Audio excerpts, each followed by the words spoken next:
Bakeroa plantxatzeko azalpena. Gaur bakeroa nola plantxatzen den azalduko dut. Horretarako poltsiko mota desberdina dituen praka bat aukeratu dut. Aurrean bi poltsiko, alboetan poltsikoak, atzean beste batzuk eta belaunetan tolesturak dituena. Lehenengo pausua praka irikitzea da. Behin irikita, barrutik hasiko gara plantxatzen. Barrualdetik poltsikoen barruko zorroak ondo lisatu behar dira. Zimurri gabe gera daitezen.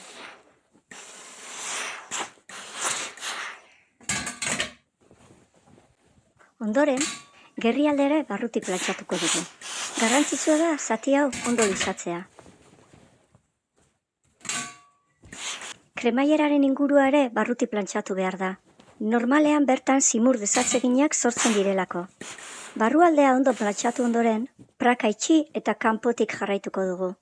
Aurreko poltsikoak ondo kokatu eta lisatuko ditugu.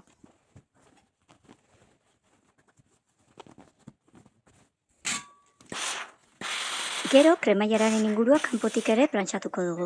Ondoren, alboetako poltsikoak plantxatuko ditugu.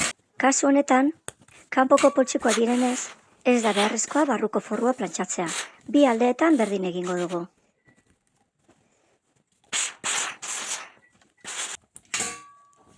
Atzeko poltsikoarekin gauza bera egingo dugu.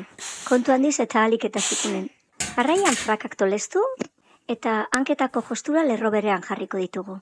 Oso garrantzitsua da bi hankatan josturak ondo lerrokatzea. Behin ondo kokatuta hankak plantxatzen hasiko gara. Belaunen inguruan eta hankartean arreta berezia jarriko dugu. Normalean zati horiek zailagoa direlako.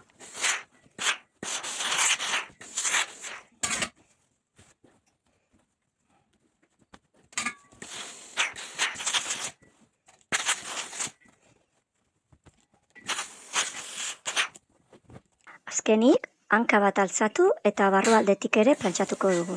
Emaitza txukunagoa lortzeko. Eta horrela, bakeroa primeran plantxatuta geratuko da.